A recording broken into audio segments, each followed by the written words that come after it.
Tapi ini tak berlaku di Malaysia. Sudah tentu orang akan ketawakan kita. Mana mungkin kita berlawan dengan negara Indonesia nak jadikan bahasa kita sebagai bahasa ASEAN, tapi kebanyakan rakyatnya tak boleh bercakap dalam bahasa kebangsaan dengan baik.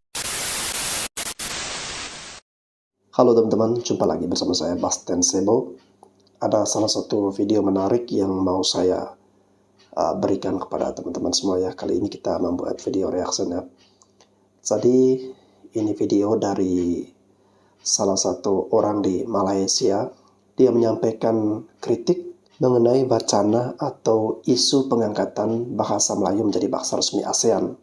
Oke, seperti apa isinya? Mari kita sama-sama menyimak videonya berikut ini. Wah, tiba-tiba kita nak jadikan bahasa Melayu sebagai bahasa ASEAN. Ini satu perkara yang begitu baik. Saya setuju. Tetapi di sini saya tak nak bercakap kenapa bahasa Melayu layak jadi bahasa ASEAN. Tetapi saya nak bercakap tentang adakah kita sudah bersedia untuk menjadikan bahasa Melayu sebagai bahasa ASEAN. Tuan-tuan dan puan-puan, kita sendiri pun tahu berapa ramai rakyat kita yang tak boleh bercakap dalam bahasa kebangsaan. Kita sendiri pun tahu sekarang ni banyak kondominium, banyak nama jalan, banyak nama pusat membeli belah, semua dalam bahasa Inggeris. Benda ini adalah fakta, benda ini adalah realiti. Kita sendiri tak perkasakan bahasa kebangsaan kita. Tuan-tuan dan puan-puan, berapa banyak forum, seminar, program-program perbincangan yang dibuat dalam bahasa Inggeris? Banyak. Kadang-kadang kan sampaikan kita rasa macam kita ni bukan dekat Malaysia. Semua benda dalam bahasa Inggeris. Saya tak kata salah bercakap dalam bahasa Inggeris, tetapi ini keterlaluan. Sampaikan seolah-olah bahasa kebangsaan ini terus diketepikan. Nak mencari kerja, lagi dahsyat. Tak tahu bahasa Melayu tak apa, tapi wajib tahu bahasa Inggeris. Tuan-tuan, kalau kita pergi ke Jerman, pergi ke Turki, pergi ke Jepun ke, mereka utamakan bahasa mereka dulu.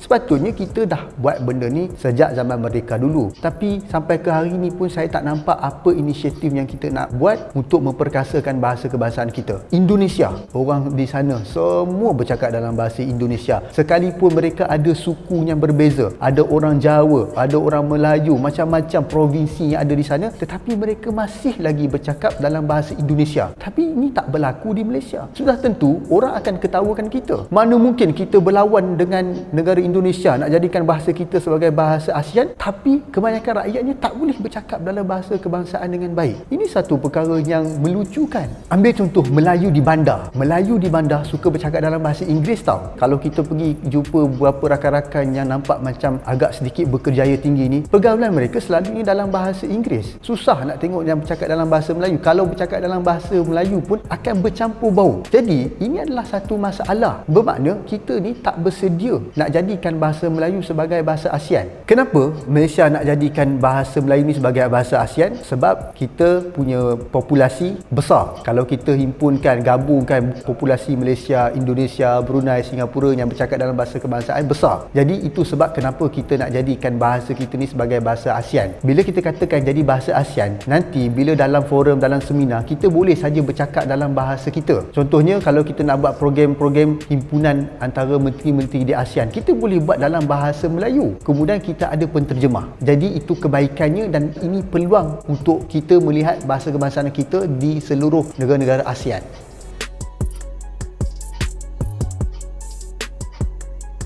Setelah menyaksikan video tersebut, pertama-tama saya mengucapkan terima kasih kepada saudara dari Malaysia ini yang sudah menyampaikan dengan jujur, menyampaikan dengan terbuka sehingga kita semua di sini bisa memahami.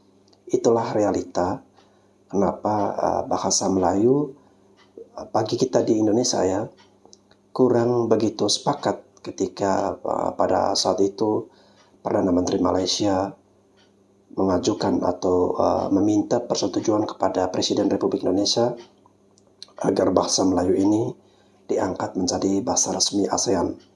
Dan ada beberapa YouTuber Malaysia yang mendukung, dan kini saya menemukan video ini ya, dan saya bersyukur karena di situ bisa dijelaskan secara jujur tanpa ada harus ditutup-tutupi, semuanya terbuka sehingga antara Malaysia maupun Indonesia kita bisa memahami, bisa saling terbuka dengan persoalan seperti ini sehingga kedepannya kita mungkin bisa ada solusi yang lebih baik. Oke, terima kasih teman-teman semua yang sudah menyaksikan video ini. Sampai jumpa lagi di episode berikut.